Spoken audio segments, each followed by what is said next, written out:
Woo! Good day, thinkers, thought leaders, progressives, and dreamers. I'm Craig Loretta Stewart. And I'm Derek J. And this is our panel conversation about ageism. Why you touch my shoulder?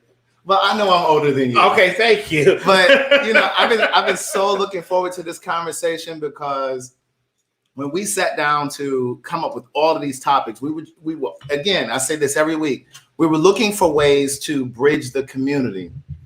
And there's a gap. There's a gap between ages. And you had said something one day about there's a gap in terms of there's that age group. Okay, I just want to make sure where you're going with Okay, this. go ahead. You like to say a lot of things that I say that don't need to be repeated. No. But yeah, I feel like in the Black gay community. And this doesn't mean that it doesn't happen in the white community or other communities, but we're specifically talking about we're talking about the Black LGBTQ and the rest of the letters. That's new. Plus. There we go. Mm-hmm. I just feel like when you get over 32, mm-hmm. you're like ancient. And it's like, so it's that 32 to 45 age group where it's you just kind of lost in the sauce. You're kind of too old to go to the club, but you're still young enough that you don't want to be just sitting at home. Mm-hmm. And then when you get over 45, child, if they see you even think you walk into a club, they like, what your old ass doing in here? And speaking of your old ass, that's one of the things, because I have a lot of younger friends, right? Why? Because you're a lot. No, I have a lot of older friends too. Oh, okay, gotcha. One of them is going to be joining us later. But I have a lot of older friends and a lot of younger friends. But one of the first things that they say, like when, how you get to read, saying little slick shit to each other. The first thing is, oh, you old, da-da-da. Like that's the first thing that they say. Mm-hmm. And I have embraced my age. I'm 44. And like, I have this thing on my Instagram where I'll put hashtag he's 44. Mm-hmm. When I was 43, I started doing that. And for me, it wasn't really about me making this great statement to say, oh, I know I look great for my age. It was really about trying to remove the stigma from the community for people who feel some sort of way about being over 30. Even when you think about the dating apps or the hookup apps, mm-hmm. anything over 28, 29, people tend to lie about their age, or you'll see it on their... I just take mine off. Well, I'm not on those anymore, but anymore. Girl, you just got off. Don't try it now. but you just got a man child. Now she acting like she a damn relationship counselor. Yeah, y'all love but even in like the profiles, when you read some people's profiles, they'll say if you're over 28 or 29, don't hit me up. So I wanted to have this conversation because for me, it's almost like we wanted to have this conversation. Craig like to make everything about him, but yes, no. Wanted to have this it's okay, but go ahead, finish up. But we wanted to have this conversation. But the reason that I wanted to have this conversation is because from my perspective, and this is not to offend anybody, a lot of Black men, regardless of sexuality, because this is not just limited to LGBTQ, but also Black men, period, in general, suffer from what is called the Peter Pan syndrome. Mm-hmm. This fear of not wanting to grow up, mm-hmm. and this fear of participating in behaviors that keep you youthful and keep you young. Mm-hmm. So I wanted to have this conversation because, again, when my young friends or whenever people call themselves trying to read, it's like, oh, you're old. And I'm like, well, girl, do you plan on dying at 27, 29? Like, do you plan on leaving the earth? Because if you plan on staying here, you're going to get to 44 too. Right. So with that being said, we put together an amazing panel of beautiful people. Absolutely. That want to have this conversation because once again, people from the outside looking in, people think that we in the LGBTQ not lifestyle. Yeah, don't. That's what I'm saying. Community. I got it.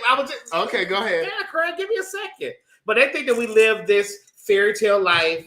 We don't have any of these type of issues. They think that we're just young, gay, and fabulous all our lives. Mm-hmm. And it's like, we get older, mm-hmm. and we go through those type of conversations, those feelings, those things, midlife crises, those midlife crises, all those type of things. So we want to have these conversations with people today. Right.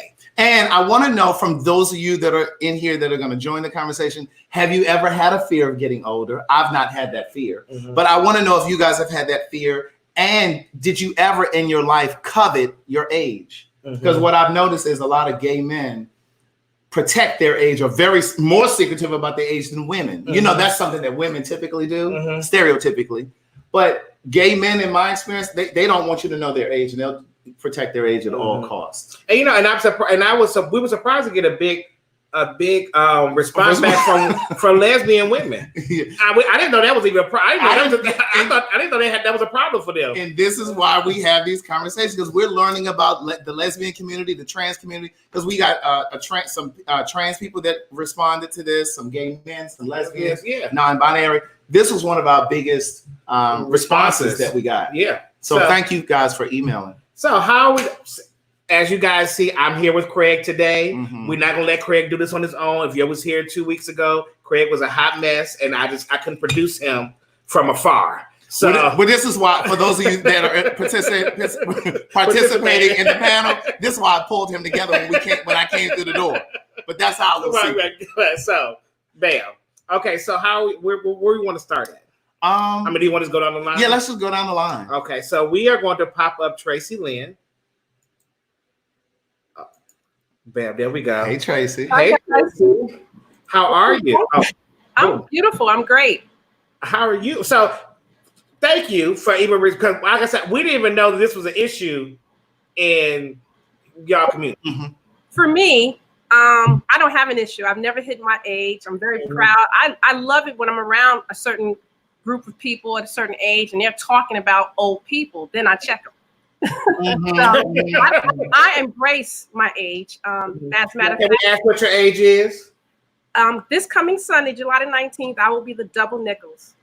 Oh, happy 55th. Happy birthday. Thank you.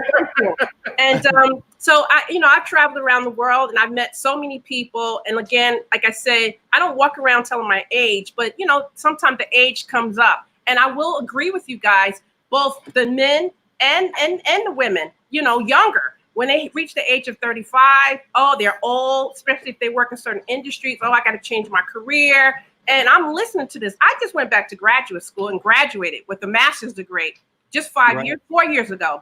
And so for me, I embrace growing older, getting wiser. So I'm on this panel. I'm going to be the one I'm all for getting older, and I welcome it. Okay. Now,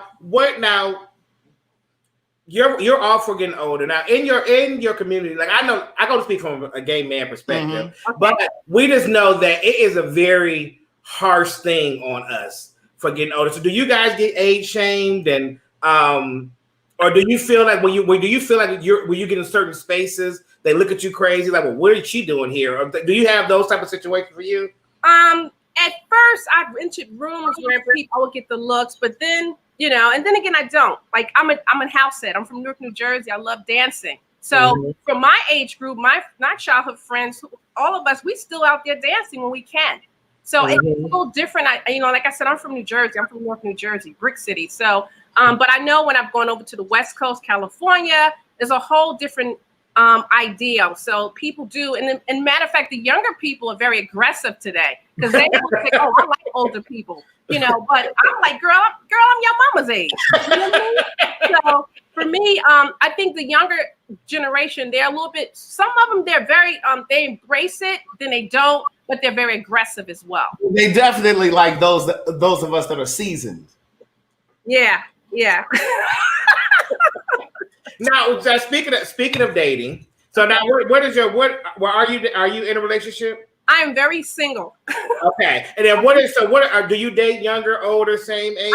I have dated younger and I have dated older. So for me, in my time right now, I'm just looking for someone that's mature, mentally, spiritually, healthy, and have a zest for life. But there is I won't date too much younger, than me. I won't, but I have friends who are in relationships and they're like 20 years apart. an age difference. Oh, wow. So for me, one thing about me, I'm attracted to intelligence, and that's what I meet, intelligent women, so. Now, where are you at? You're in Jersey. I'm in New Jersey, yes. You're in New Jersey. Okay. I'm from Newark, New Jersey, yes. All right. Well, thank you, Tracy, for that, girl. You got me feeling good to become 55, child. Rob Craig, old ass, he be making me feel like I don't want to get old, but talking to you. Yeah, listen. Both my grandparents and great-grandparents lived to be over 100. So I asked God for my health because I come from good stock. So I'm gonna be here for a minute. Well, thank you very much. We're gonna drop you down and we're gonna bring you back up again, okay, babe? Okay, huh? Hello, Kevin. I'll take a unmute. There we go. There we go. Hey, Kevin. Fantastic to see you both. I'm in awe because I'm a fan of both your content platforms. Thank you. Here you go, Craig. Oh, he was gonna, if you weren't gonna do it, he was gonna do it. So it's a pleasure. So Kevin, have you had a period in your life, maybe in your 20s or your 30s, where you feared getting older? I think I'm on the same page as Tracy Lynn. I have always embraced my age, and I looked at my aging process as the educational process for my life because, my 20s, I was wild. My 30s, I was settled. 40s, I was focused. And now in my 50s, and I'm here to tell you, life gets better at 50. It's exciting. I mean, because you really know yourself. And I think that's the blessing. And one of the things that I've said for a long time is like your 20s, you're living outside of yourself. You're reaching and grabbing and trying to make things happen, trying to pull things to you, whether it's career, education. Your 30s are about getting things on track, and your 40s really are about things really starting to manifest. Absolutely. And I guess if I had to say anything about the aging process, it's in the Black community, Black gay community, I want to be careful because it's not the Black community in general, because aging is a sense of being revered. Because I noticed of late, I seem to attract a lot of 30-something-year-olds. And of course, some of them are looking for the daddy, but many of them I'm finding in this millennial generation, there's so many that are so smart and they're innovative and they like to bounce their ideas off of someone who equally has had professional experience, education, down the list. And so it's a great engagement. Now, would I date a 30-year-old? Probably not. But it's fun to have that type of engagement. Right. Now how old are you, Kevin? I just turned 59. Oh wow. You well into your 50s. You about to be 60. Oh, Derek. Look. Now the man said he just turned 59. You actually turned 60. But you know what? Age to me is just a number because I look at myself in the mirror. Yeah, I got a little salt and pepper in the beard, which I love, but it's all good because A, I'm here. B, I'm very focused on who I am. And I think once you reach that self-awareness, you generally attract those who are like-minded. And so it's never been an issue to me. I think I have those moments which you all can relate to with people who are your peers. I got friends of mine who are my age trying to run around with 20-year-olds. And to me, that looks as silly as, as you can imagine, because they have that issue with their age. And, it's just foolishness to me.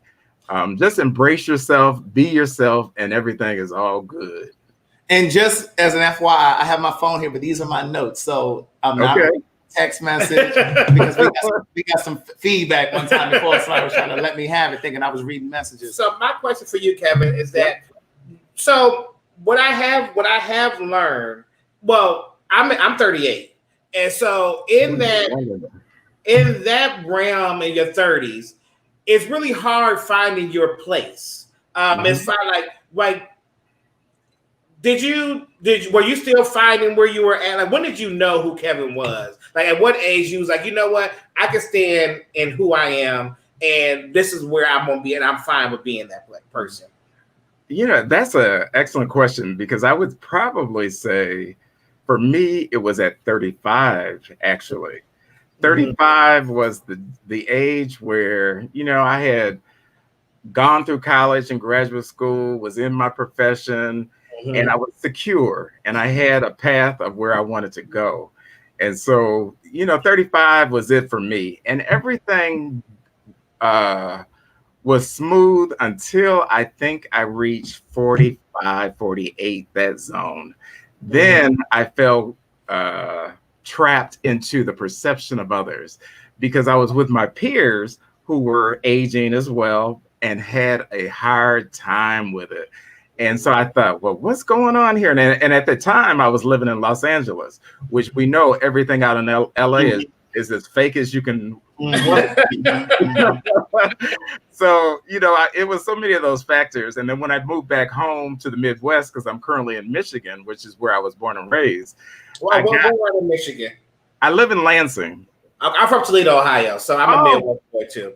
Fantastic, fantastic. But we share the same values. Yes. And so, it's just never have been a issue for me, because again, I think I was blessed with a family support system that, when I came out, and I came out actually to my family when I was 30. And so, that was a major experience. And, I didn't know which way it was going to go, but it went to my favor, because my family looked at who I was and not what I was, and loved me ever since. And so I think with that foundation, I didn't have insecurities about, my age, my looks, or anything like that, because, that's your problem, not mine. Yes. Well, thank you, Kevin. We're going to drop you down and bring you back up. And next we have Leah. Hi, Leah. Take your mute off. Mute off. Y'all can all unmute yourselves now. While Leah is doing it, I wanted to piggyback on something Kevin said. 35 was when that shift happened for me too. It was like I was really firm. And one of my good friends told me that 35 was going to be amazing. He said, because you're clearer about who you are. You're less of a people pleaser, because I think we all have that to some degree, some more than others. And he said, once you get to 35, you're not really going to care as much. But I remember when I turned 30, when I was about to turn 30, or when I had just turned 30, I had a friend whose birthday is exactly 6 months after mine. And I remember around that time when people would say, so how old are you, Craig? Before I could even say my age, he would say, oh, Craig's 30. And I said to him, I said to him one day privately, I said, are you struggling about getting ready to turn 30? And he said, yes, I really am. I'm having a difficult time. But I knew that was the case, because he was always so ready to let everybody know that I was older than he was. But go ahead, Leah. Hey, Leah, how are you, baby? I'm good. I just wanted to say first, thank you both for allowing me to be on your platform, and it's a blessing and an honor. Well, thank you for being here. Thank you. But so do you mind sharing your age with us? Not at all. I am 53 years old. Okay. From Chicago. Just like Tracy said, I come from a good stock. My great grandmother lived to be 107. My grandmother, who is still alive, she actually just fell and fractured her pelvis. She is out of the hospital, at home, doing well. My mom is here, who is 80, is taking care of her. She's about to go back to Texas. Wait, your mom is 80 years old, taking care of your grandmother? Who is 100. Wow. Yeah. Oh, yeah, you come from some good stock, honey. Yeah. That's crazy. Yeah. So talk to us about your aging process. How was that for you? And have you ever been age shamed? Oh, definitely. Well, one of the major things for me as a Black trans woman is that I never thought about the aging process, because for me, I never expected to live to see this age. Mm-hmm. Because let me just drop a little fact in here, because most trans women die. We are in an epic. The average age for a Black trans woman is 28 to 30 years old. 28 to 30. Wow. Okay. I didn't know So with me, in my process of growing up and experiencing life, I never had an older trans woman to look up to. Mm-hmm. You know, I didn't see those examples of Black trans women in the workplace. You know, on occasion, you would see one of the girls behind the makeup counter, and that's where, you know, most of my career was spent as a makeup artist, you know, behind the makeup counters in the major department stores. But, you know, my visibility is so important to the Black trans community because I want to say, hey, look, I'm 53, I have a great career, I'm thriving, and this is something that you can aspire to be. So my visibility is very important. No, yes, it is. So your situation is so layered. You know, it's so many. Yeah. I gotta come back and talk to you on my own. Look, I was just sitting here thinking. I don't know if you're aware, but we did a panel with trans men and trans women. And I was just sitting here thinking, like, God, I wish you could have been on that panel. But it's you have so many layers to this conversation because not only are you that you were aging, you're aging, but you're aging as a trans woman. So it's so many just layers to that I don't even know where to start. Well, because, you know, here's for me, and maybe you have the answer for this. I've always wondered with respect to trans women who start to transition at 18 or 20 or whatever the age is, do you ever think about, quote unquote, maintaining or whatever by the time you're 50 or 60? Do you think about the long-term part of that? I know you said you never really thought about it because trans women don't typically, the average lifespan, right? You didn't have a demonstration of an older trans woman, but did you ever think about, I don't know, being an older person? Well, not until the development of my career in the beauty industry, you know, being around all those people who work in skincare, who work in makeup, you know, and I'm also a performer. So I've been a performer for 30 plus years. So, and when you do drag and you perform, you know, the way that you look is kind of connected to how you earn a living, how you get paid. Right. So if you look good, you continually get the bookings, you know. So it's just like being an actress, you know, it's about upkeep. Because even in that aspect, when you think about like drag performances and things like that, it typically it does cater to younger girls. And because I can't really think, well, I guess there are older performers, but like to your point, like once you start to age, like can you really be doing all that flipping? And you know how a lot of them get, because that's really where the money comes in, when the girls can do the splits and they can do the flips, and you know, unless you're one of those ones that's just really weird. When you're a seasoned girl and you know what you're doing, you can stand in one spot. Because I know y'all know Raquel. You can stand in one spot and you can command the room. So it's all about what you bring to the stage. Right. Now, did you ever go through a point of not wanting to get older? I would probably say in my 20s, I did, because a lot of my existence is heavily based in layers of trauma, you know, from my childhood and, you know, being sexually assaulted and some other stuff, you know. So, yeah, there was a time, but I mean, you know, when you grow older, each day for me is a new journey of self-discovery. You know, it's beautiful to learn something every day, whether it's something very small or a life lesson. It's beautiful to learn. So how did you get over that obstacle of fretting getting older? Like, because I know you're saying you can appreciate and you have gratitude now, but how did you get to the point where you could see the blessings in the small things and getting older and the wisdom that comes? How did you get to that? I kind of draw that from, you know, from the maternal figures in my family. You know, seeing my mom and my grandmother, you know, my great grandmother lived on her own until she didn't go to the hospital until she was 99. For the very first time in her life, she didn't go to the hospital until she was 99. So those types of examples let me know, you know, that's the kind of woman that I'm going to be. Mm-hmm. When I started my transition when I was 17. Wow. Yeah. Oh, Leah, we definitely coming back to you, girl. I gotta wrap my mind around a lot of things so I can have because I have to talk things out to get my words right. Yeah. but Leah, thank you so much. We'll be right back with you, okay, darling? Okay.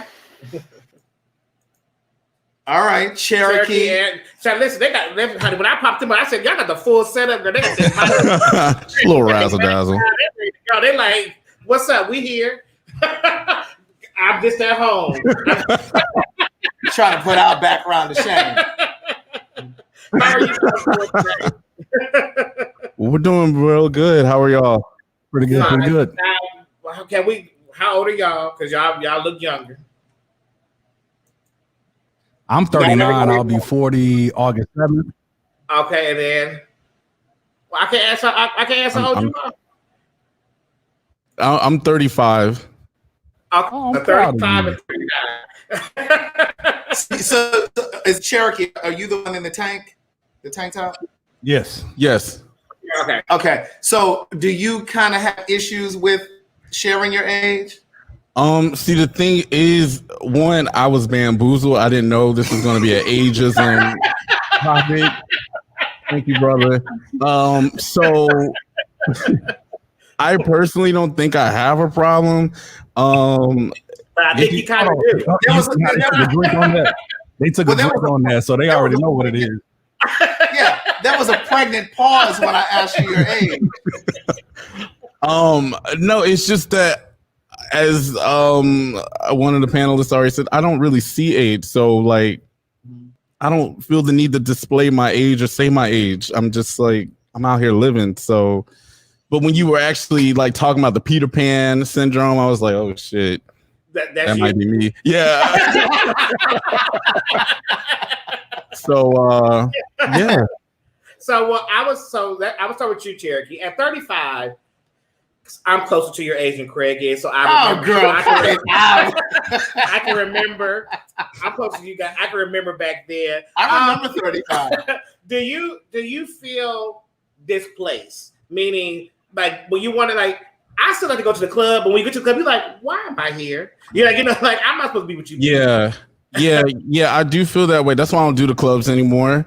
But I do like to think that I'm in this great medium where I can date up and then I can also date below as well. Mm-hmm. So it's like I have that happy medium, but like going to places like that, I feel out of place. Yeah. Mm-hmm. Now, Shamar, as far with you, are you comfortable in your age of being 39? Oh yeah. Okay. I embrace it. You said what? I embrace it. Okay. Now do you have that in this place? I just feel like that middle age. Mm-hmm. It's like that age of 30, 34 to 45. It's just like we have no space really. It's like you're too old to go to the club, but if you're really too old, where y'all from? Charlotte, North Carolina. So have y'all been to Atlanta? So y'all know. Oh yeah, always. So, like you're kind of too old to be at the club, but you're also too young to go to mix and listen to house music. So it's like you're not. So you don't have no real place to really kind of be at. So like, what do you do in life? You stay your ass home. Who wants to do that? Exactly. Who do that? But no, I think that when you're in that middle ground, which is what I'll call it, I think that's when you do more traveling with your friends with means. Because when you're in your 20s, you don't typically have the money to do stuff like that. Yeah, when you're in your 30s, you got friends that ain't got no money to do that. Period. but then I think you also do like dinner gatherings and cocktail gatherings with people at the house, and it's not to say that you can't go to the club. Because I just grew out of the club when I was approaching 30. Mm-hmm. I was getting to that point where I really didn't want to go to the club as much anymore. It doesn't mean that I didn't still go from time to time, but it just wasn't my thing anymore. But for me, I noticed when I was going to the club, and even like now, going back to the whole Peter Pan syndrome, it really kind of fascinates me when guys that are like well into their 40s or 50s, and they're at the club and they're trying to dress like they're 19 and 20. Well, yeah. Like with the throwback jerseys and the real colorful fancy sneakers and the pants hanging down, and you're like, what's going on? You really don't think these kids think you're their age. You really don't think you're fooling anybody. So for me, it's just I just sometimes feel like for us, with respect to Black gay men, sometimes it's almost like we get stuck in a cycle and we don't evolve fully through certain areas in the community, whether it's the club scene, the ball scene, the sex party scene for those. But yeah, I just feel like there are spaces that some get locked away in, and they don't fully evolve through that. So Shamar, so you said that you're comfortable in your age. So when did you find that comfortableness? Yeah. So answering that question that y'all originally posed of were you ever scared to age or get older? So I would say probably in my early 20s. The first question I asked was, well, when I get old, who gonna wipe my ass? Being gay, don't have no kids. That was what the fear was. It wasn't, going through the journey of life. It was who gonna look after me, But I think as we continue to progress, you have legalized marriage now. You have opportunities or alternatives for having children, surrogacy, adoption, what have you. I'm like, okay, I'm okay. Somebody gonna look after me. I take good care of my nephews too, so hopefully one of them will look out for me one day. Right. And to that point, Shamar, that's one of the reasons why I've always struggled with why, as Black gay men, we don't prioritize relationships more than what it feels like we do, to me. Because who gonna be there for you when you get older? you know what I'm saying? So I made, for me, my retirement plan, you guys, is that I'm buying a farm, and I'm just gonna have we're gonna like friends, because we all gonna probably be single. No, I'm not claiming that. You probably will be. We're just gonna live together, and then as your ass, and we'll take care of each other. As your ass die off, we just move somebody else in. That sounds like a sad place to be. I don't want to go. I'm not even coming to visit down there. I'll be there, Derek. You get Cherokee. You understand that? Yeah, I got it. We're gonna all be old fly people, honey. Well, and as we get younger, as we get older, write Cherokee's name down and put him on the list. I can tell you, it's gonna be a fun retirement home. And as I said, we just gonna take care of each other. The Golden Girls. Take care of each other more. We just move you right along. Okay. So are you scared of getting older, Cherokee? No, I mean, I believe I'm aging gracefully. I think my hang up is that I think that when it comes with age, there's expectations. There's things that I think our society push on her, like on us, like you got to have this at this age, this at this age.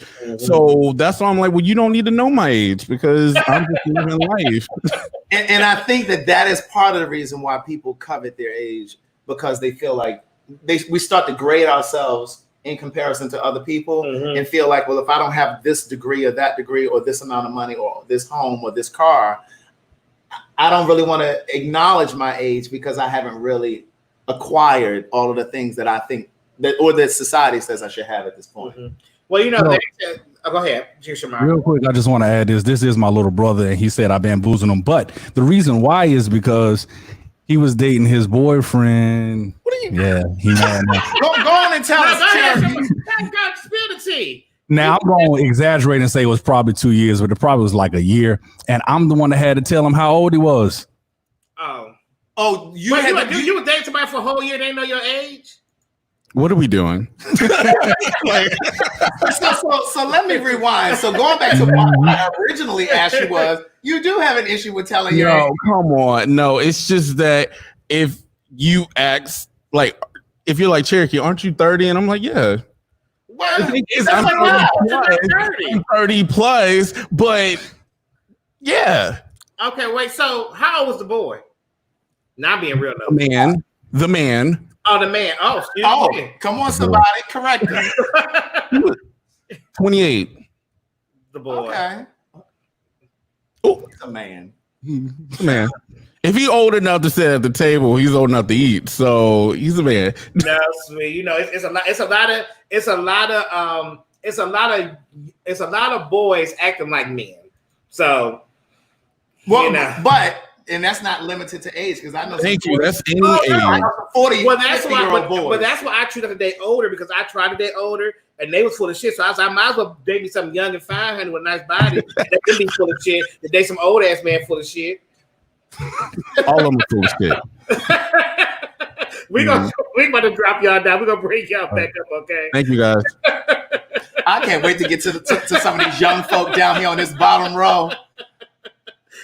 We coming down there. I've been saying, listen to me. If I'm gonna date you, because I tried to date older, I was like, you know what? Well, what was older for you? Well, for me, I was 33. He was 44. Okay. You know, so I was like, okay, I'm gonna date older. Let me see what this is all about. And I was like, oh, you're full of games and shit too. I might as well keep playing with these kids over here. See, that's that Peter Pan syndrome. Let's talk to John, please. Okay. John Jordan. You, how are you doing? Hit your Oh, there we go. There we go. I'm good. Okay. Good. How are you? I am doing great, and I turned 50 in May, so Happy birthday.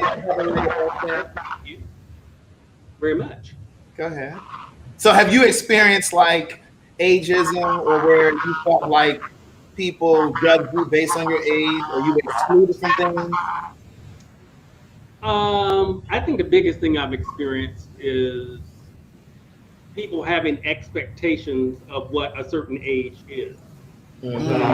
Like I was talking to somebody younger, a younger guy, and at the time I was 48, and his comment was like, "Oh, you're so full of energy." And how old he was 33. Oh, okay. He was younger. He was 33, and I was like, "Well, what am I supposed to be?" You know, I'm 48. I'm 48, and I'm not 78. You know, so I've experienced that, or people thinking once you get to a certain age, you're not supposed to have aspirations or things you want to accomplish in life still. I still have things that I want to do now at 50. I still want to do things that I didn't do at 30, you know? So, and I always give examples. Colonel Sanders didn't start KFC until he was 65. That was his retirement job. You know, Martha Stewart didn't become who she is until she was 57. She had a whole career as a stockbroker. And then she became this lifestyle person. So there are plenty of people. Warren Buffett didn't make his first investment until he was 50. He had worked a regular job. So it's a lot of, I think, expectations or ideas about what a certain age is, which I don't buy into. I feel like I always have, and physically, mentally, I definitely feel better. I'm better in every way, actually, financially, spiritually, everything. Now, did you go through a point where you didn't want to get older? No, because I think I'm like Leah was. I came out as a gay person like the beginning of 1989. So I came out at the first wave of the AIDS epidemic. At 18, I did not think I would live past 30. You know, so every year for me past 30 has been great. Because I mean, that was my expectation at 18 years old. I didn't think I would live past 30 years old. Because when I came out, AIDS was a death sentence. People usually lived a year or two. They were dead. And I just thought at that time, that was my fate, you know? And so no, I've never feared getting older. And definitely now at 50, I do not fear getting older. Well, thank you, John. We're going to bring you back up to do a roundabout in a second. Okay. Thank you. Ty. Hey. Oh, you missed it. How are you? I'm good. How are y'all? We are well, thank you. Now, how old are you, Ty? I am 34. Why I will be 35. I want to know why you looked over to the side before you answered that. I caught it. You know, you just want to catch stuff. But I am 34. I will be 35 at the end of the year.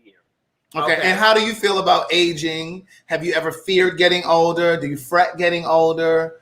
Have you felt displaced, if you will, from the community because you're over 30?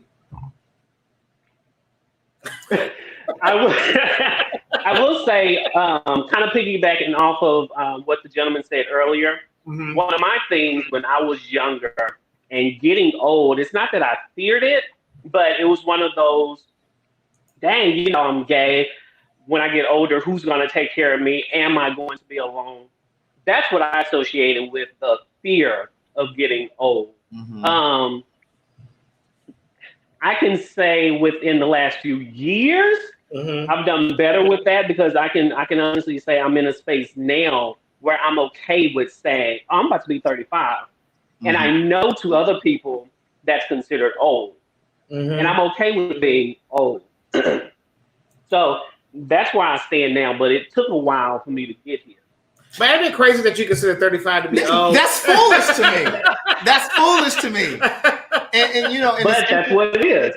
And interestingly enough, I had this conversation. I think it may have been when we were putting together these topics. I had this conversation with my mom, and she said, and I was talking about, you know, the fear of getting older, and she said, "Well, do you have that fear?" And I said, "No, I don't have that fear. I've never had that fear." But I said, even if I'm single and I'm older, I've always had that kind of personality that draws people to me. So even if I'm not in a I'm trying to say something that might help somebody else. What I'm saying is, even if I'm not, wait. Once again, y'all, stop. Once again, y'all, if y'all always turns it on him. And how we all talk about Craig all the damn time? It always end up about Craig. How Craig is amazing. No. Craig has degrees. No. Craig writes books. That's not what I'm saying. Craig, I don't care about getting older because I attract people to me. So I don't never give up. Okay, that's not how. That's not how I meant that. But go ahead. But no, what I'm saying is, I've never feared growing old alone because you're gonna always have a man. Like no. Like many of you who can relate to what I'm saying, you have that kind of personality where you draw people to you. So even if you don't have a romantic relationship, you'll have great friendships around you. Oh, okay, that's what you was going to get at. But you will be surprised that sometimes, even outside of relationships, you have issues within friendships with the age too, because it's not easy, you know, going out and hanging out with younger crowds. We have to hang out with our age group to feel comfortable. We should feel comfortable going anywhere and just enjoying one another despite the ages. But so now for you, do you go to places and feel displaced sometimes? Do you have people in your friend circle that call you old, or what's the word? What's the word? What'd you ask her? You get age shamed. Yeah. Do you have any of those issues? I don't have many friends because I don't like people that much. But the few people that I do fool with, some every now and then they crack the jokes because I am older than them. But it doesn't bother me. I can say now I'm okay with going out and not feeling some type of way. But I did stop going to clubs and bars because I was like, how am I going to fit in? But it took me being confident within myself to say, I don't care if I don't fit in with them because I'm not really here for them. I'm here to have a good time for myself. So I think I'm listening. No, go ahead. No. So you think what? I think oftentimes when we think about the whole age issue, we tie that in with our own insecurities in a sense, because sometimes it's not what other people think, or they aren't really worried about our age, but we're so caught up in our own head, like, man, I'm about to be 30, I'm about to be 35, and I'm not where I want to be. And we put ourselves in these boxes. But oftentimes we do it because that is the norm. That's what is expected in a sense, you know? Now, you say you don't really too much care for people, so you either must be a Scorpio or a Capricorn. I am a Capricorn. I figured.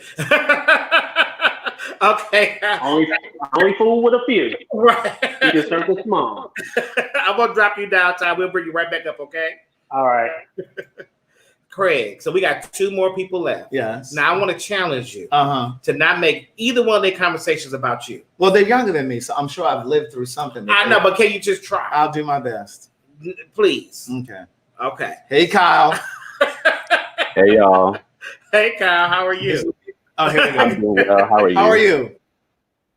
Good. Now you look real young, kind of. How old are you? 25. 26. I can come to them ages. Well, because you like them young. That's why. See, now let me clarify that.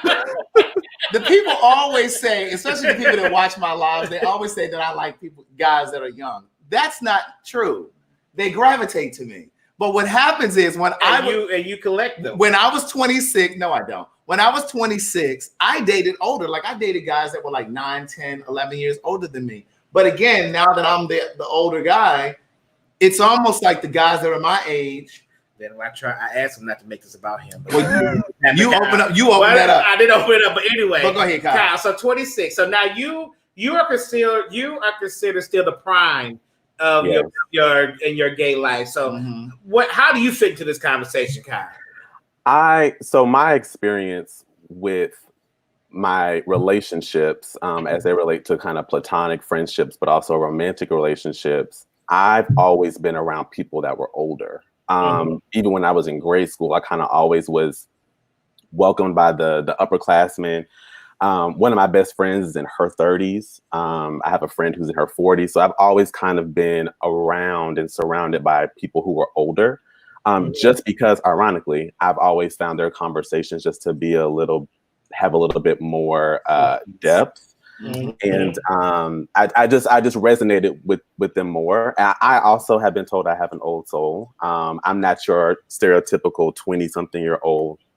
I'm a homebody. I'd rather go to a kickback rather than like a club or something like that.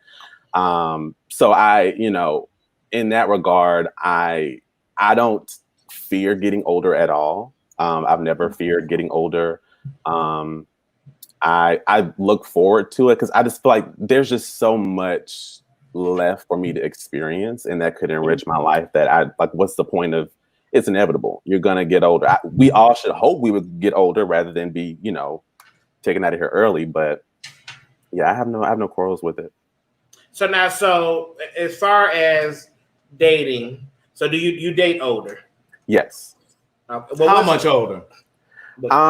Craig ain't single, so I don't know. No, I'm not single, so I'm not asking for me. Okay, I was gonna make sure. No, it's fine. I'm not single either, so it's all good. Okay. But I it kind of just depends. I don't think I would date someone who is like 20 years older than me. So you're 26. How old is the guy that you're dating now? He just turned 38. Oh, okay. Oh. That's 10 years old. Let's see. So now, do you find? So how is that for you? Do you find that y'all have things in common? Do y'all have a good conversational relationship? Do you have daddy issues or anything? I dealt with them in counseling, so now I don't. Okay. That was a good question. Girl, we need to have a therapist here to be asking questions like that. Well, no, that's a good question. He went to therapy, so he knows. I mean, it was a good question, but I mean, neither one of us are certified. And ironically, with the daddy issues, it actually had nothing to do with my romantic relationships. It had more to do with my friendships and how I do friendship.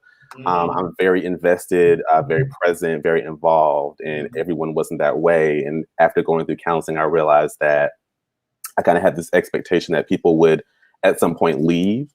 And so I kind of was just waiting for that to happen. And when I'm very open, and I feel like I give people that disclaimer, like if there's ever an issue, you can talk to me. I'm open book, but people just kind of like to phase themselves out of your life for whatever reason. And I found that to be difficult to understand. And having gone to counseling and all that stuff, I realized that it had to do with dad stuff. But so you're saying you had some sort of like abandonment issue because you had a fear that people would leave?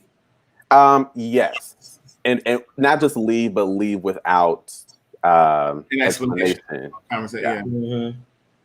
Okay. So we're gonna, but thank you for giving that little insight. We want to have somebody that's 26. We didn't know where you're gonna fall in this conversation because a lot of people we was going through in this moment. You fit into the categories of youthfulness and being in your prime and in your space. But you gave us some good insight on that, and I appreciate you for being here. I do have one more question for you. So since you typically date older, have you ever felt ageism in the reverse way, where older guys are like, oh, you're too young, like, you know, I can't relate to you, or your mentality is going to be too young. And because I'll be honest with you, there's a point where I didn't want to date too young, because there are things that I think that enrich your life as a young gay person, like when you're in your 20s. Like, you should be going to the clubs, you should be going to your gay pride events and doing all those things that we got the chance to do. But at 44, I'm not interested in someone that wants to still do all of that kind of stuff. Not because I would ever tell you, no, you can't do that, because I don't think that love is ownership or control. I think love is freedom with clear boundaries for the relationship. But I just think that, you know, being able to do all of that is kind of like a rites of passage. And so I would prefer to be with someone who either doesn't want to do those things, or they've evolved past that already. So have you had that kind of reverse kind of thing where older guys have felt like you're too young, or you're not established, or whatever? Yeah, I've had when I was dating, I did have a few experiences where either conversations would kind of end at, well, how old are you? And, well, I don't know how this is going to work, and things of that nature. But ultimately, I think at the end of the day, I think it does come down to who you are as a person at your core. Like, what are your values? What do you see for yourself in the future, regardless of where you are in the future or the state of your life? You know, what are the things that you want to work towards, goals that you have, you know, your passions and all of that kind of stuff. I think that has a lot more stock in how enriching a relationship between two people can be, rather than just the age. Because, as you know, a few people have said who've spoken before me, I think also, Derek, you mentioned this, you were like, there are a lot of boys trying to act like men, but also men who are acting like boys. So it kind of, it really is down to the individual, because sometimes you'll meet somebody who's in their 40s or 50s or what have you, trying to, you know, fulfill some kind of unfulfilled, you know, moment in their life where they're acting either my age or younger. And, you know, the reason I don't date my age is because I just don't find that I have as much in common. It's just, the conversation is just different, and the energy and the vibe is just different. And so I think just older people, both friendships and romantic relationships, I just resonate more with that. Okay. Well, okay. Thank you, Kyle. We'll bring you back up for our roundup. In a second. We got one more person left. Let's make sure to charge her. Do your thing, Fred. All right, Kyle, we're going to drop you down, and we're going to bring, is it Tiara? We're going to bring Tiara in.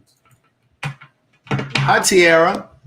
Hi, you actually said my name right, because usually people get that confused 30 different ways other than my name. Right. Well, thank you for being on here.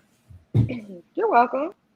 And so what are some of your experiences with ageism? I do remember your email. I don't remember all of the details, but I do remember getting your email. I'm unique because I don't look like my age. So it's a little bit harder and difficult for me to date. I'm 34, but most people think that I'm about like 18, 19, and that, I'm still flourishing, and that I'm super young, and I'm still trying to find myself, and I'm doing this lesbian experience, you know, because everybody's experimenting nowadays, and it's, you know, it's harder for me to date because I feel like I don't fit with the older, and I don't fit with the younger, and tend to, what I attract is women that are looking for someone my age that brings stability to them. That's interesting. Because when I think about that, and again, it's about vantage point.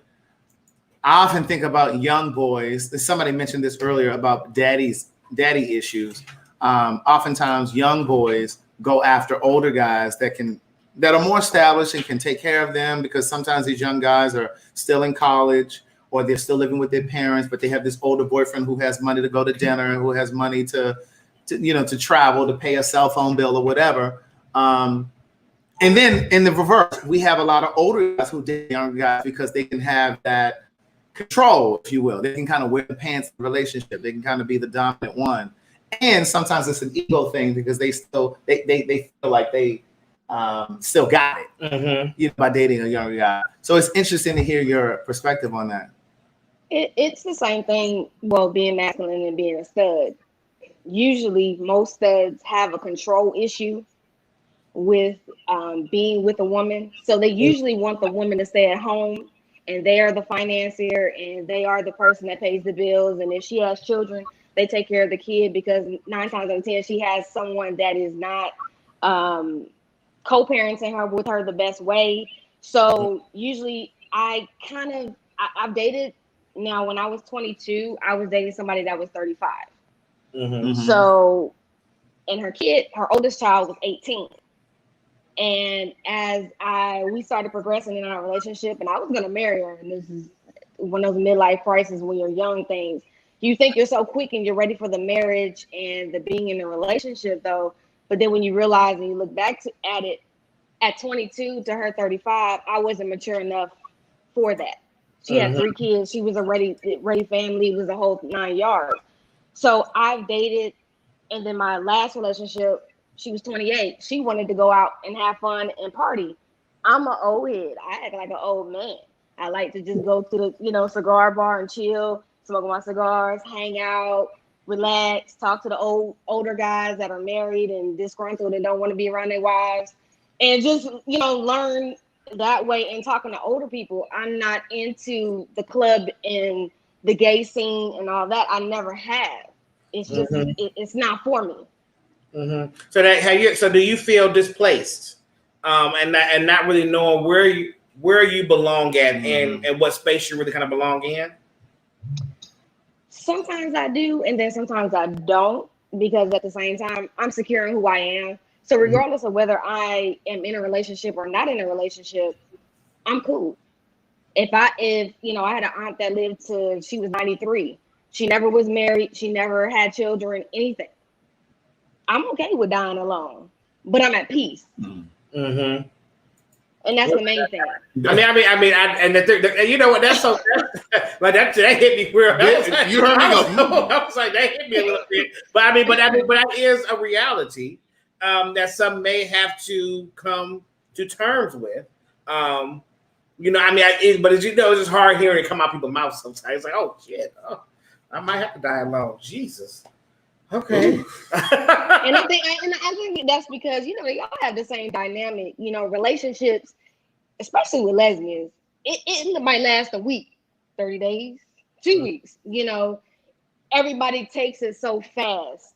1 minute you meeting them at the club, next minute they moved in, and you're in this full relationship.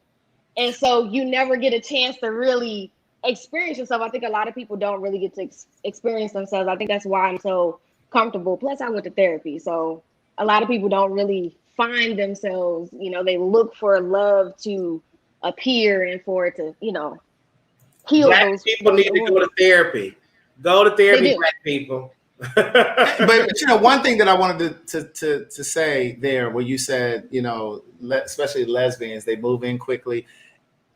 I always try to reject stereotypes like that, because that's not just lesbians. It's gay. Gay men do it. Straight folk do it. You know what I mean? And so, like a lot of times I'll hear gay men say, "Well, if I was straight, I would be in a relationship right now. Straight relationships aren't as difficult." And I'm like, "Well, who are your friends? You must not have any straight friends. You know what I mean? Like, you must not have an equal balance of straight and gay friends, because the waters over there are just as troubled." Well, Tierra, thank you for your insight. We're gonna bring you back up for a roundup, but thank you. You're welcome. So all of my older panelists, Kevin, Tracy, Kevin, Leah, John. Yeah. So you guys heard all these younger people talk. You heard their conversations. So we want to hear from you. We want to hear thoughts from you and that advice. And anything that may have triggered you while you were listening to the others. So if there's anything else that you want to say, do you want to bring those 4 on? Well, we bring them up. Well, bring these 3. Okay. Yeah. John, we're going to bring you in after, because there was a little connection problem when we heard you earlier. So we'll bring you in separately. So Tracy, Leah, and Kevin, y'all heard all these wonderful conversations, and their insights on why they feel the way they feel, getting older, being young, and not saying their age, things of that nature. So Tracy, I want to start with you. What advice would you just give anybody in that space of not wanting to get older and being afraid of not having what they're supposed to have at a certain age, and things of that nature? I would say that things take time. And first of all, you have to be comfortable in your skin. And for me, I'm not a follower, I'm a leader. So I think that whatever you put out, you attract. So if there's some people out there that's, afraid to tell their age, they really need to embrace their life and look forward to the future. And the second thing is that I think you should have self-love and self-confidence, number one. And again, I'm going to go back to saying that whatever we put out in the universe, it comes back to us. So like Kyle, I was very impressed with Kyle because he said that he is attracted to older because he learned. And I think that it's got to be a balanced thing, when it's two people. So it's energy, it's what you're looking for, So I just think that the young lady, the last young lady who spoke, she said some things. I'm glad that Craig kind of corrected the stereotype thing because that's a no-no, because that's not true. But other than that, like Kevin, Leah, we all said that, it's really where we come from. I think that makes a big difference where we come from. So whatever you want to be and how you want to live, be that person. And again, you will attract who you are and what you want. Kevin? Yeah, I mean, I'm already in love with Terry Lynn because she's saying exactly what I feel. I'm Tracy Lynn. Tracy Lynn, my apologies. That's okay, sir. That's okay. I think one of the things that I would impress upon, as you say, the younger panel is that we are all teachers, meaning that all of us can teach someone what to do or what not to do. And when you come into engagements with people, no matter what their age, your goal should be to get to know them. And that's where we fail many times in the gay community. And I love Tierra who just spoke, because I've been in that zone of getting into relationships without getting to fully know and understand that other person. And that's the one warning I would tell everybody. Get to know someone before you start making that long-term commitment. And then also, it's just like the old analogy, like wine. We get better with age.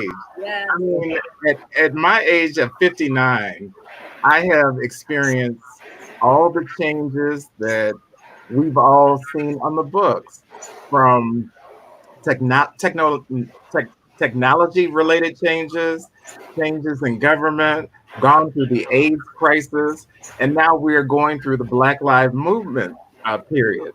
And so, we all have value, we all have worth. You just need to be open to be able to extract that. So that's what I would say. Thank you, Kevin. Leah? Well, I can say that, it's important to tell the younger folk that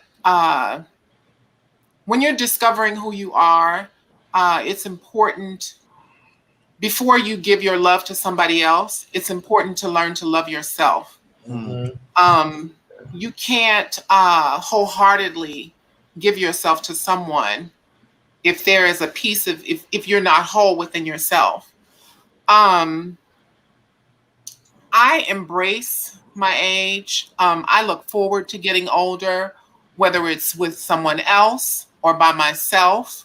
I know that I'm going to have a fabulous time, as I have on this journey through self-discovery. And the irony of this conversation is that we are now in the age of entanglement.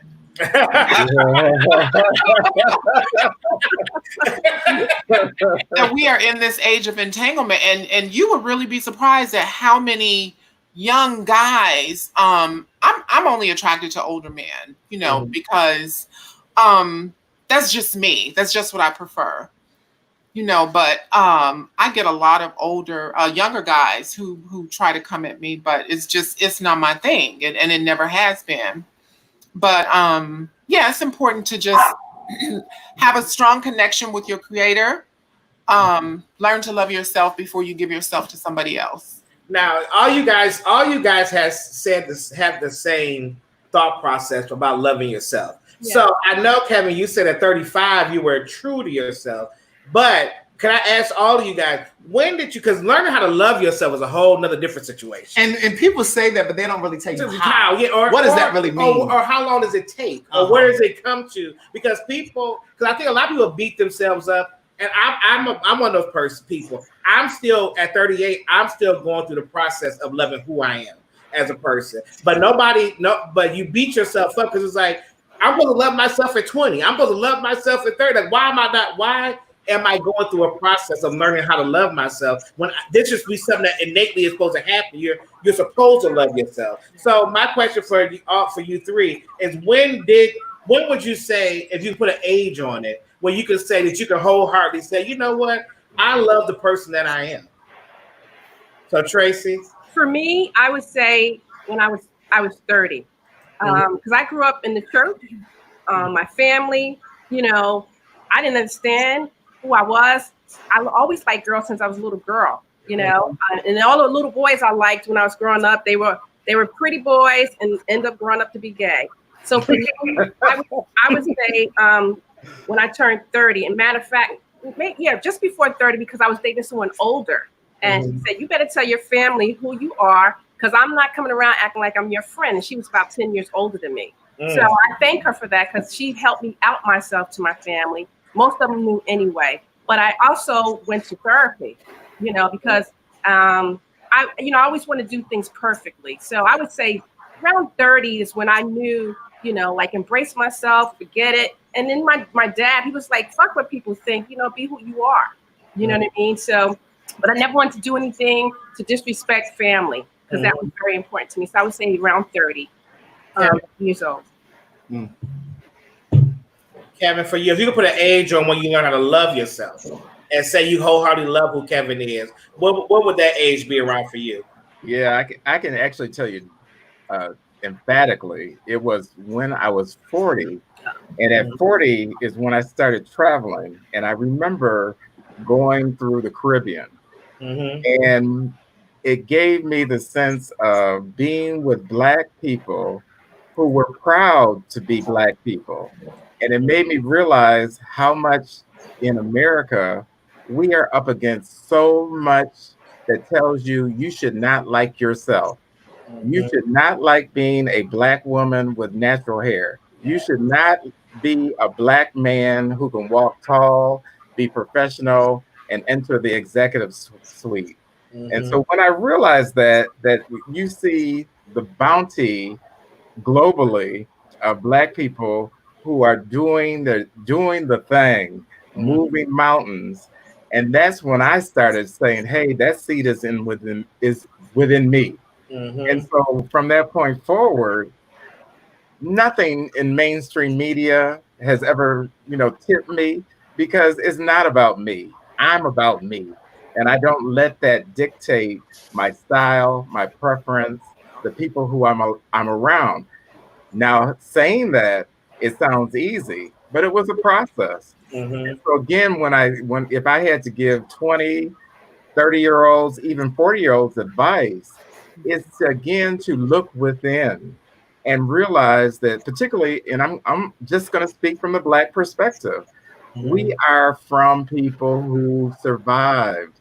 And so when you recognize that, you think about, why do we do the things that we're doing today? How can we be killing each other? How can we be going through this constant chastising within our own community, whether you're trans, whether you're a lesbian, whether you're an older gay man? All that is irrelevant. And so I think people need to start and stop and think. And I guess, and I'll close with this, is that this COVID experience in self-quarantine made me really evaluate my needs versus my wants, my strengths versus my weaknesses. And, the 4 months of being, locked up in my house, working from home, really had me thinking. And now I'm crystal clear. I'm crystal clear on the Black Lives Movement, of how the Black gay community needs to have a strong role in that. And we do. But it's ironic, because the Black community has always been the nemesis to many of us. because of the staunch religious, norms in our community. So I'm hoping we'll be able to bridge that gap.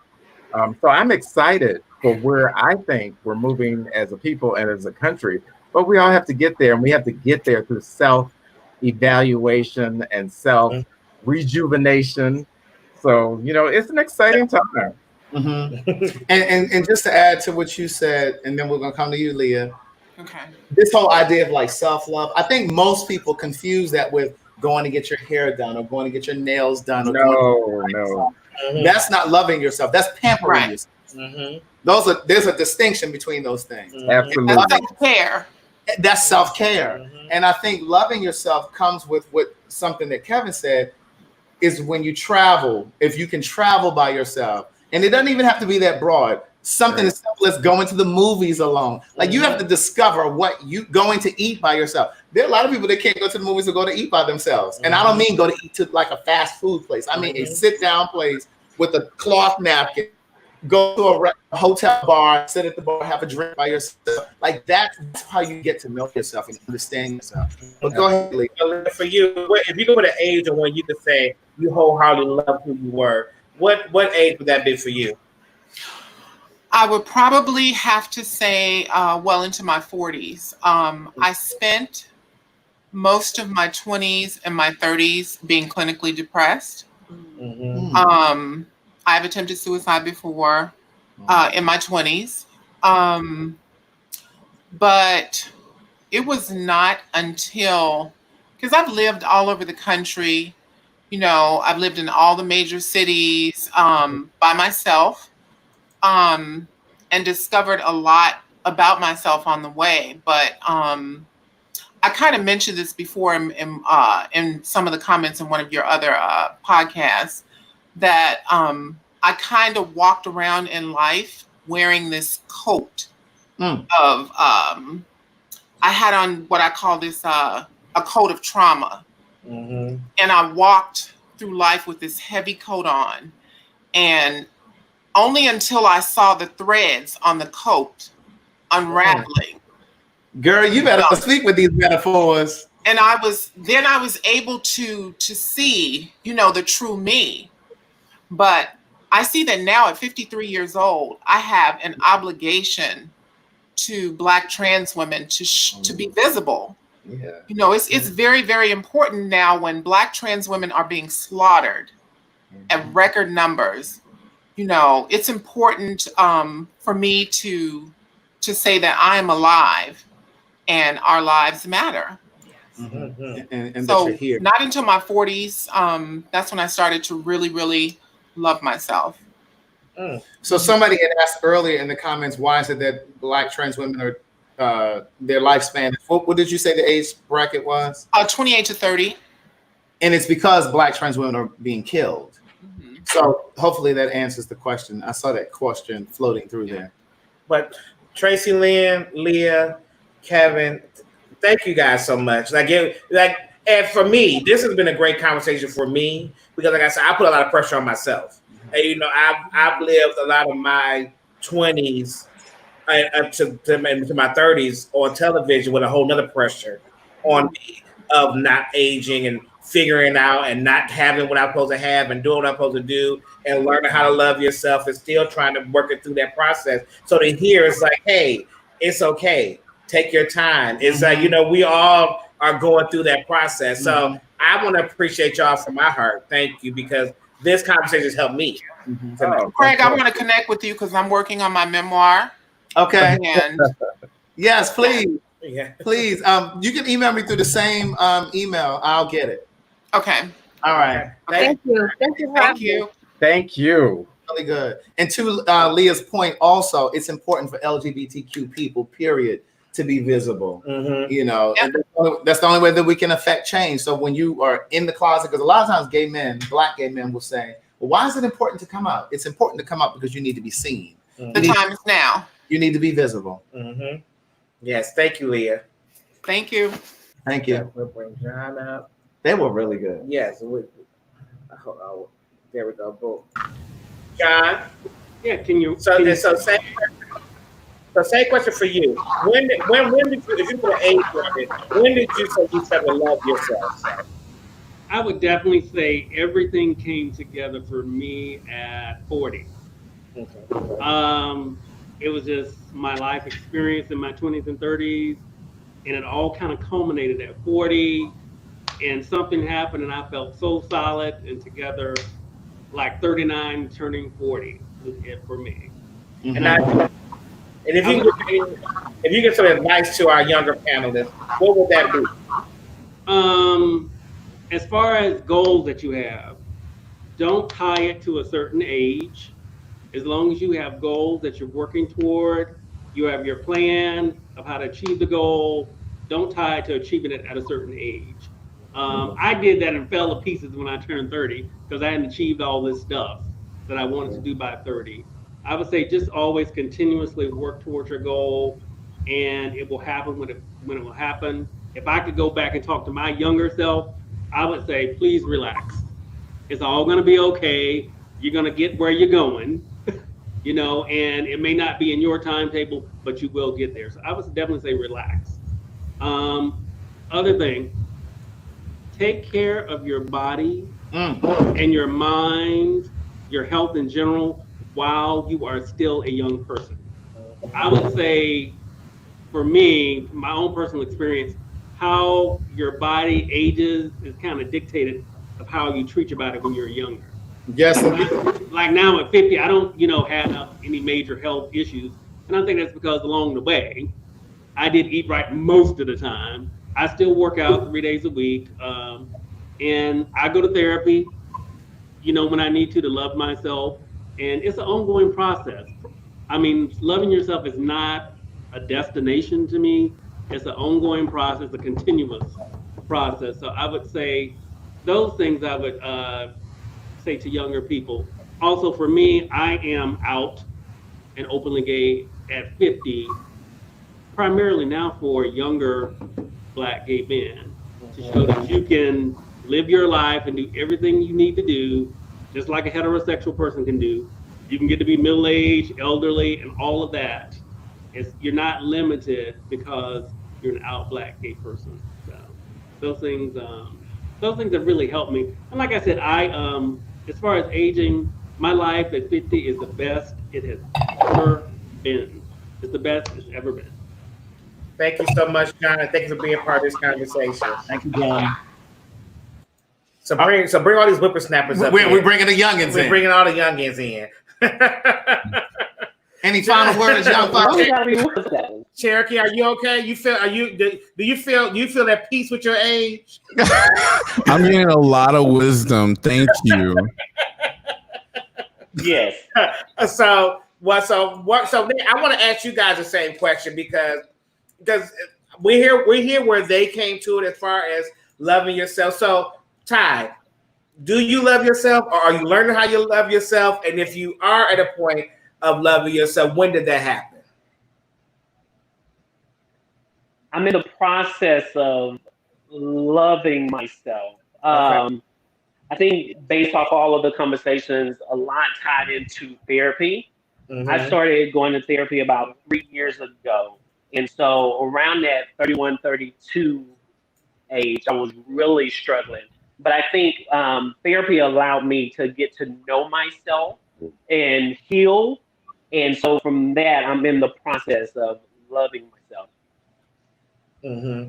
Cherokee, what about you? Are you loving yourself, in the process of loving yourself, or where are you at in that space? Yeah, no, I absolutely love myself. And I would say in my late 20s is when I realized that. And I would my grandparents really helped me out with self-esteem and accepting who I am. Because I was really struggling with being gay when I was younger. So my grandma's really loved up on me and just God made no mistakes. So that really helped me out with my esteem.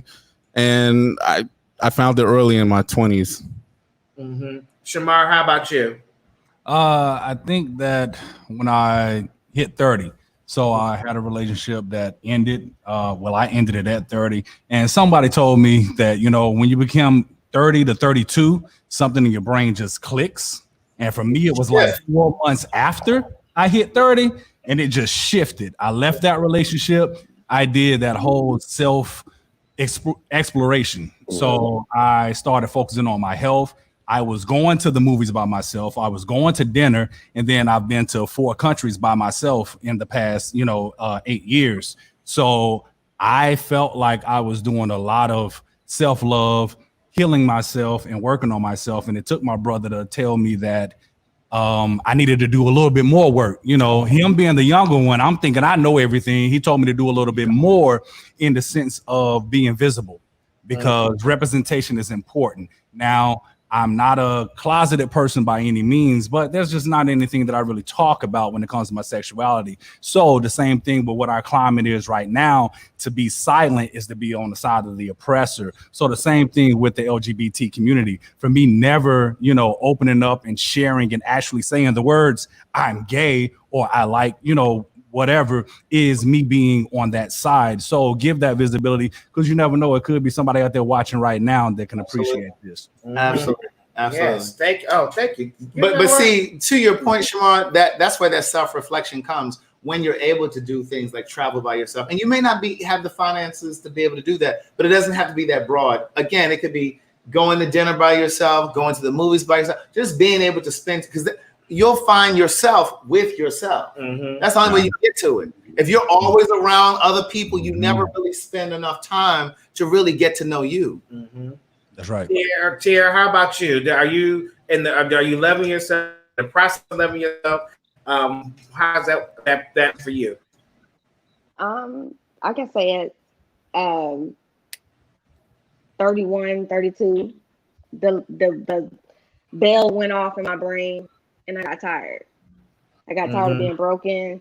I got tired of going from relationship to relationship. I got tired of the monotony of life. And I had to sit back. I went to therapy. I started loving myself. I healed a lot of broken things within myself. And that's why I said, I think I'm cool. I'm not stressed out about being in quarantine by myself. I've been working from home since March, and I actually enjoy being by myself. I'd rather be by myself than actually be with someone that I'm not happy with. And I think I've learned to be content with me. I can go to movies by myself. I can go eat by myself. I can go chill by myself. I can come home, and I know ain't nobody yelling at me or getting on my damn nerves. So for me, I'm okay. And I've told plenty of women, would I like to have a girlfriend? Would I like to have a partner, a wife? Yeah, but I don't need it. Kyle, how about you, the youngest one of the bunch? Are you? Where's your process with loving yourself right now? Right now, I have an appreciation for the value that I can add to different things. I was very much a people pleaser and just trying to fit in. I grew up as an only child, so it's interesting to hear the experiences and the backgrounds of other people who are having a hard time being to themselves, without, the external stimuli of other people and other personalities. It's like, well, who are you when all of the noise has kind of been quieted and you're just left with your thoughts and your emotions, and there's no distractions there. I've never had that problem. I have no problem entertaining myself. I don't need someone to be around. Of course, it's nice to have other people there just to compliment you and, your energy and the dialogue.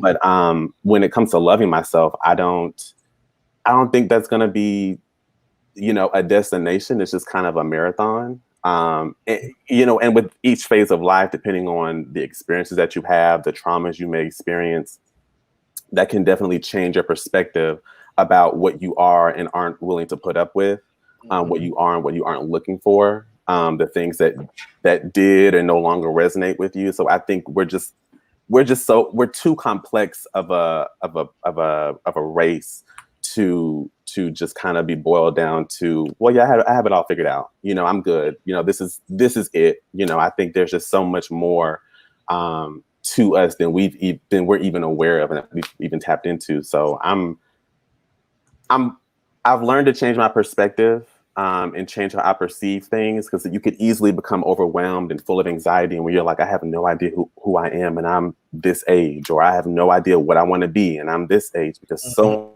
much of our life is already planned out for us, whether it's by our parents, whether it's by society, whether it's by, our friends or our own community, that, okay, you're going to go to school, then go to college, then you're going to get married and have kids and all that. Well, that's all fine and dandy if that's what you actually genuinely want to do. But until you actually explore who you are and what you actually enjoy, you're going to just find yourself in a monotonous kind of mundane and somewhat boring day-to-day life that you didn't even really sign up for and didn't know that you would subscribe to, but you just wake up one day and you realize, what have I done with my life? Who am I? And then before you know it, as people say, it's too late. You're kind of either at that age, whatever that age is, and you're kind of out of time, and so there's only so much you can do. So the earlier that I can love myself and the faster that I can love myself, I think the more that I open myself up to being taught and cultured and experience things. So. Okay. I want to thank all you guys for being a part of this conversation. I appreciate you, Cherokee. Thank you. Even though you got bamboozled. I appreciate you being here. And thank you guys. And we appreciate you. Thank you. Thank you. And thank you guys for watching, everybody that's watching. So we'll bring them down. Oh, let me bring you all down. I produce you, sweetie. Act like you don't know how to work this. Bring everybody down. There we go. Now we're here. All right, so now we're here. Listen, we really appreciate you guys participating in these conversations again. Yeah. It really is about sending vibrations into the universe, and hopefully it will trigger conversations in your circles, and your friendships, and your family. And I personally have learned so much today. I mean, I guess I need to listen to your old self, tap into that wisdom, some of that seasoning. Speaking of that wisdom and seasoning, Brian Jones wants to give my first book to somebody on the panel, one panel. So if there are any panelists in here that don't have my first book, can you guys can see me? Is there somebody down there that would like the first book? And I'll send it to you. I just need your shipping address. So just drop your shipping address in the private chat. Drop your shipping address in the private chat, and I'll send it to you. But thank you for that, Brian. But our next conversation. Which one? I don't know. You have over there. Oh, I'm ready. I know you're ready. I'm ready for this. What's the next? Y'all ready for this next conversation? I don't think y'all ready for this next conversation. What is it? This next conversation is going to be on July 29th. That's 2 weeks from today, and it is bottom shaming. Oh yeah. Bottom shaming. Now that's for the gay community. For the gay community. Now women, you're welcome to look. Well, no, I should say that's for the gay and the trans community. Right. Let me correct myself. But anyway, it's bottom shaming. So if you'd like to participate in that conversation, what is bottom shaming, Craig? Well, you tell them. You would know better than I do. I don't make fun of people, for their sexual position. Because I believe that, listen, I enjoy gay sex. Right. Oh, okay. You understand what I'm saying? When you talk about you in a partnership, I mean, because I really do think. Get off my phone. It shouldn't be going on while we're talking. I really do think that part of the reason that Black gay men struggle with longevity in relationships is because oftentimes we get caught up in sexual roles. So this conversation is about bottom shaming. So if you identify as a bottom, or if you identify as a top and you shame folk that want to be a bottom, you look down on folk that play or if you top role. that want to be bottom, that want to bottom and don't really and it's a lot of right. Or if you're above, a lot of shaming, if you're above a certain height, because the gays will say you too tall to be a bottom, or you too manly to be a bottom. You're too manly. So we want to hear from you guys. Here's the email address. It's scrolling across the bottom. If you want to participate in that conversation, it is glmconvo@gmail.com. We would love for you to be visible, but you can also participate and not show your face on the camera. If you don't want to show your face. I mean, we would like to see you, but now, people, once again, I say this every week, and we're gonna say it again. Send a short email Short. about how you can answer this conversation. 3 to 5 sentences. Because I'm the one reading these emails. Greg reads them. I don't read them.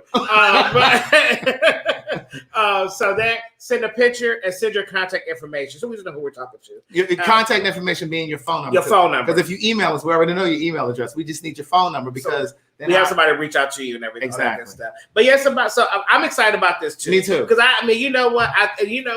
This may be when this came up, we had the conversation. This may be a reason why I don't have sex. Because Derek is asexual. I'm not asexual. Well, what are you? I just haven't had sex. That's a difference. I'm not asexual. I know what I like. You told me that you think you're asexual. No, I didn't say that. You told me you thought I was asexual. Oh. What, Craig? Okay, so Derek has never had intercourse. He's done things that people got mad with me because I said that he sucked dick. But Derek said that. Why would you keep saying it? Because I need you to stand in your truth. You want these people to stand in their truth. I need you to stand in your truth. I stand in my truth. Okay, so then tell the people that you like to suck dick. I'm just playing. Listen, July 29th. We got these nice. You got me a big like. We got these nice mature on the line. You want to sit here talking all crazy by the mouth? So, Jesus. What is the date? July what? July 29th. July 29th. 2 weeks from today. 2 weeks from today. Email us if you would like to be a part of this conversation about bottom shaming. Yes. We will come on and do our announcement and have our regular conversation we normally do. Yes. But thank you guys for tonight. Thank our panel. You. We appreciate everyone. And share the video, like the video, subscribe to the channel, all that good stuff. We hope that this has grown you guys. You know, we hope that we provoked you to think about something that perhaps you haven't thought about. Yeah. So thank you so very much. Have an amazing night. Be safe. Brush your teeth, floss your teeth, brush your tongue. Because nobody want to kiss you if you don't brush your tongue. Bye, y'all. Bye, y'all.